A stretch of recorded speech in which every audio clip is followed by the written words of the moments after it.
not usually a fan of prescribed diets. I live by more of the anti-diet mantra.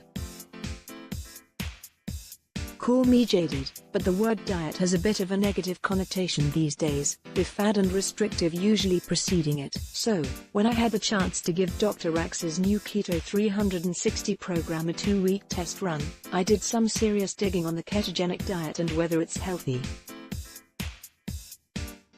Here's what I learned about the keto diet. You essentially swap a high-carb diet, which most Americans tend to eat, for a diet that's very high in fat, the healthy kinds, moderate in protein, and very low in carbohydrates. The idea is that you change the source from which your body gets its energy, and burns calories, from glucose, from carbohydrates, to ketones, from fat.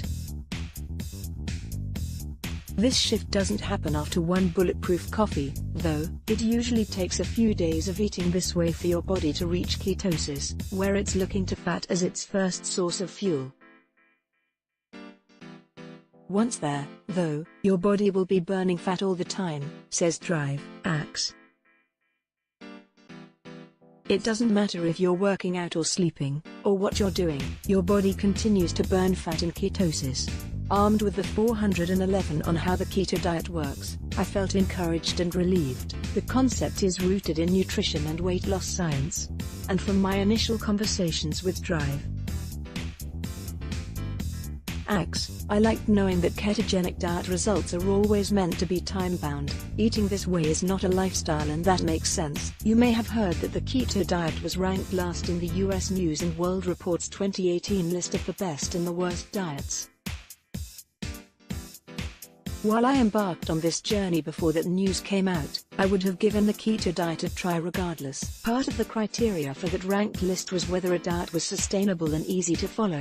The keto diet is neither, but it's not designed to be.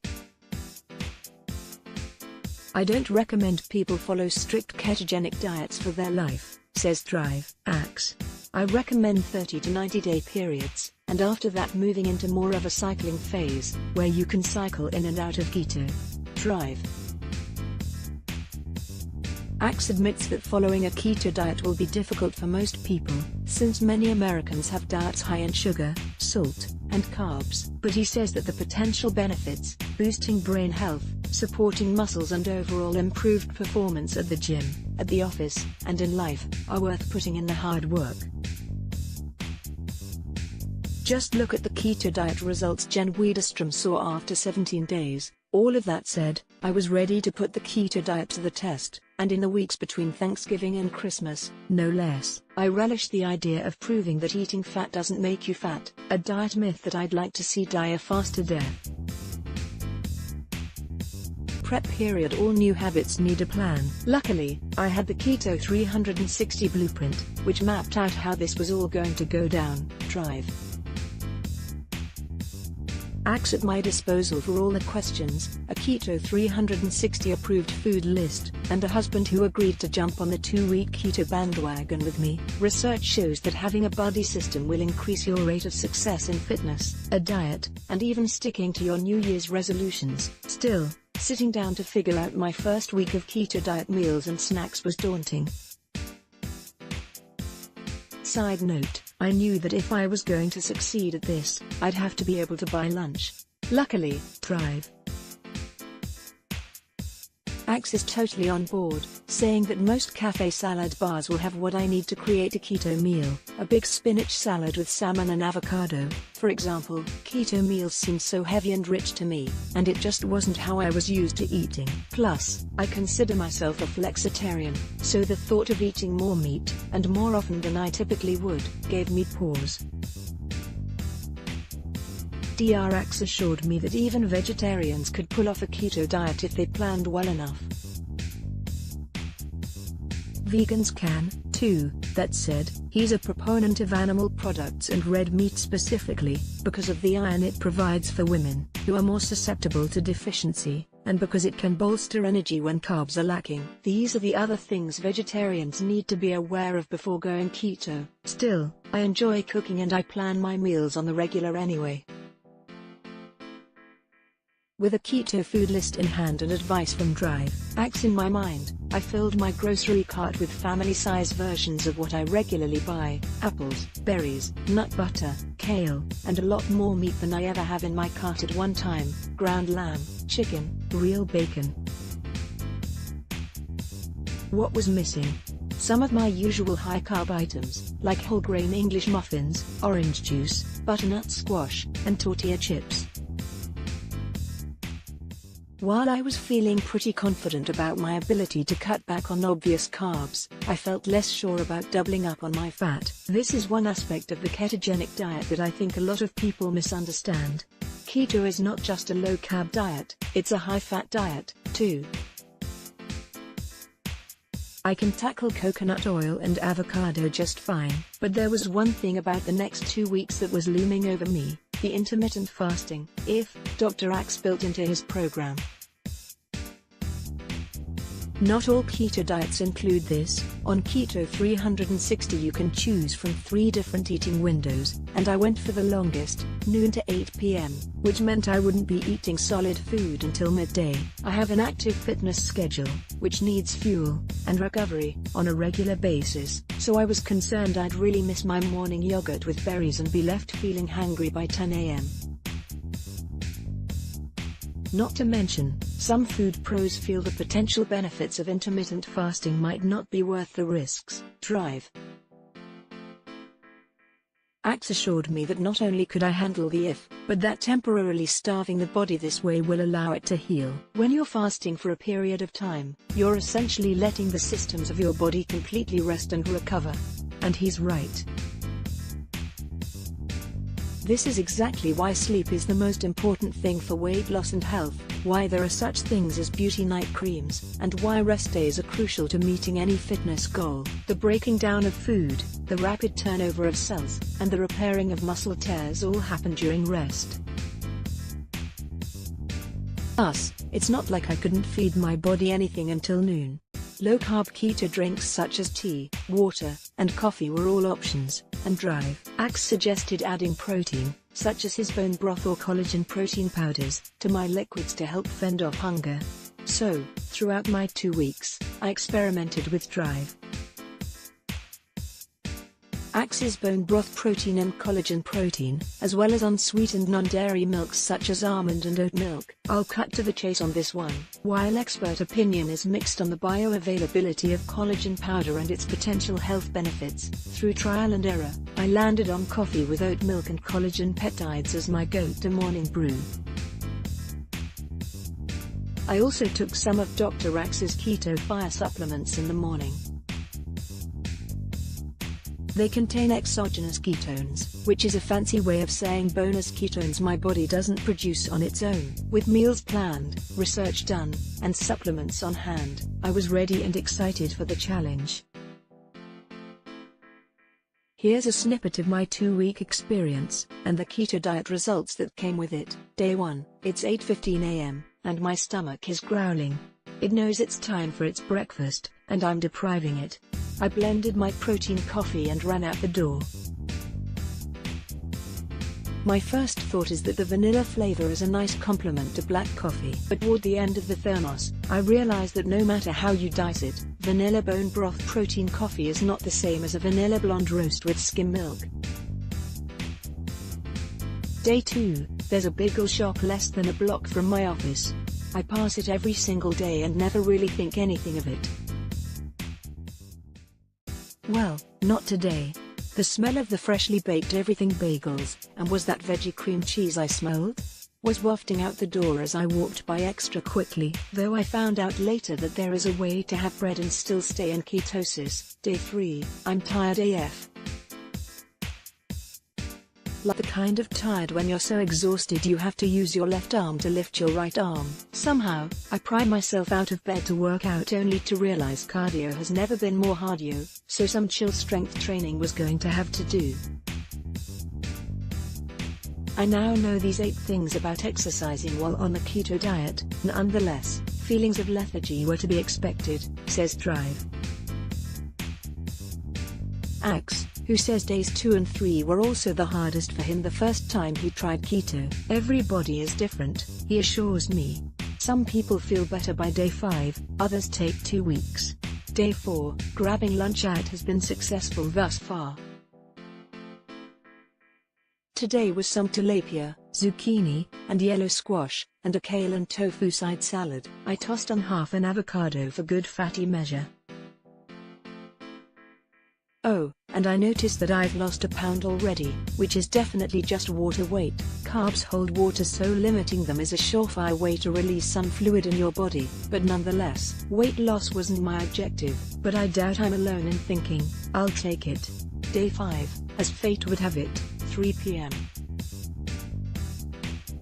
rolls around and we get a message that there are cookies in the conference room. I have been snacking on keto-approved foods like Granny Smith apples. The tart green apple has way less sugar than, say, a red gala, and full-fat cottage cheese with blueberries. Where have you been all my life, snack?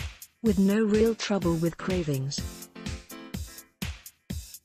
But just knowing there are cookies that I can't eat makes me feel a little cheated.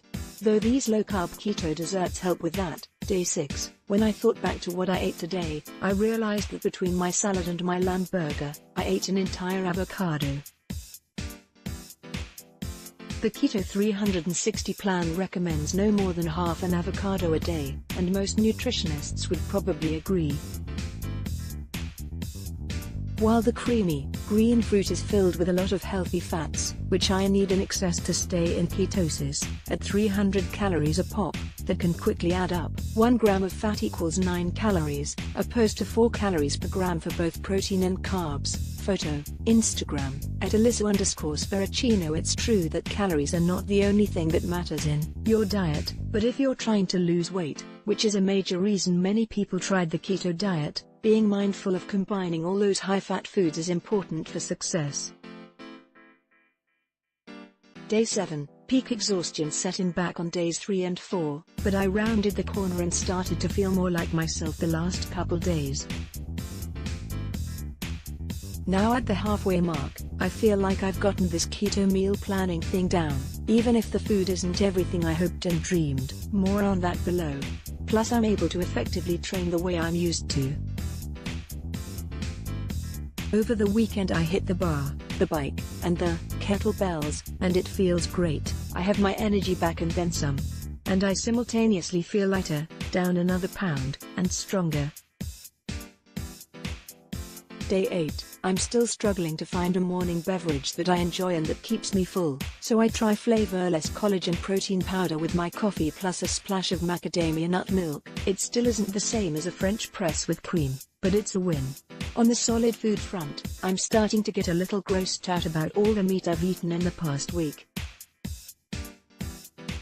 It's more than I'd normally eat in 3 times as long.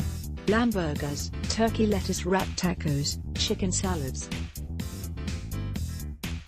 My digestion is off, even though I take probiotics every morning, so Drive Axe recommends his Keto Digest supplements at lunch. They contain fat-digesting enzymes to help break down the extra fat and protein that my body isn't used to consuming, and it helps. Day 9, I caved. I was running out the door for a morning workout and I had a hefty spoonful of peanut butter this morning, but I was hungry, okay? While I silently wonder if that's enough to send me out of ketosis, there's really no guilt. Food should never make you feel guilty, emo. I need fuel for my workout, period. Day 10, I'm starting to get sick of the same foods that I know are safe bets. And the number of times I've googled, _keto? Is getting out of hand. I've realized that the only real gripe I have with the keto diet is that there are so many healthy, nutritious foods that you can't eat while on it. Maybe that's why experts say you should give up restrictive diets once and for all. Carrots? Sweet potatoes? Brussels sprouts? What vitamins and nutrients am I missing out on by leaving these foods off my plate? Day 11, the women at the salad shop accidentally put bread in my bag even though I said no bread. I threw it out on my way out the door. Today is a sad day. In other news, my energy is still kicking. I've been keeping up with my workouts, and I lost another pound. I kind of hate weighing myself this often. Day 12, Thrive. Axe assured me from the beginning that I'd be able to stick to my usual kind of workouts, and I'm happy to report that I can keep up with my favorite boxing and cycling classes without feeling dead halfway through. Day 13, I have a love-hate relationship with this intermittent fasting thing. I think it's working, and by that I mean I'm losing some weight. Plus, improved body composition and definition can come with weight loss. When I asked Drive Axe if I should attribute my success to keto or if, he says both. I would say 80-20. It's more strongly in the favor of keto, but intermittent fasting does help as well, he says. The fat-burning capabilities of keto have more strength behind it when it comes to weight loss, specifically, he adds, but the intermittent fasting can be great for digestion and just feeling good. Day 14. Today's the last day on the Keto 360 plan, so naturally I wear my Body by Butter tank to my morning workout. The class incorporated heavy lifting circuit training and cardio bursts, and I felt like I could go for round 2 when it was over. In the end, I'm pleased with my keto diet results both internally and externally. I lost 4 pounds in 2 weeks, gained some energy and efficiency with my training, and more often than not felt that I could see better muscle tone instead of feeling bloated or weighed down. While the ketogenic diet may not be my go-to on a regular basis, Drive Axe's final feedback was encouraging. He says, because I've now had a successful keto trial run, if I wanted to cycle through some keto weeks, or even a month, next time, I'd be able to easily, potentially reaching ketosis even more quickly. While going full force back on the carbs could derail me or anyone else who wants to keto cycle, Dr. Axe says the odds are in my favor. 90% of the time, if someone's done it once, they will get into ketosis quicker and easier the next time, he says. In fact, he says my already somewhat balanced diet is part of why I didn't experience the keto flu. Some people report feeling sick to their stomach, irritable, and dizzy, among other flu-like symptoms, for the first few days or even weeks of keto. People who transition from a very high-carb and high-protein diet to a high-fat diet are more susceptible to these rare but extreme symptoms, he says. This is why he says he built a feast phase, when you're adding fats into your diet without really restricting your carbs, into his Keto 360 plan as a way to ease your body into ketosis. If someone is a fairly good eater, and they already do have a moderate amount of fat in their diet, not high fat but moderate, typically they'll transition pretty well, he says. Many people may look at my side-by-side before and after pics and think, she was fit before and she looks the same now. Isn't it strange how differently other people see you versus how you see yourself? But eating and exercise should always be about more than the aesthetics. How do your diet and fitness habits make you feel? Food is fuel, and recovery, for the activities you like to do most. If eating well means you gain some perspective, then ending up with a better butt is just icing on the cake. BTW, I can have cake now. This article originally appeared on shape.com.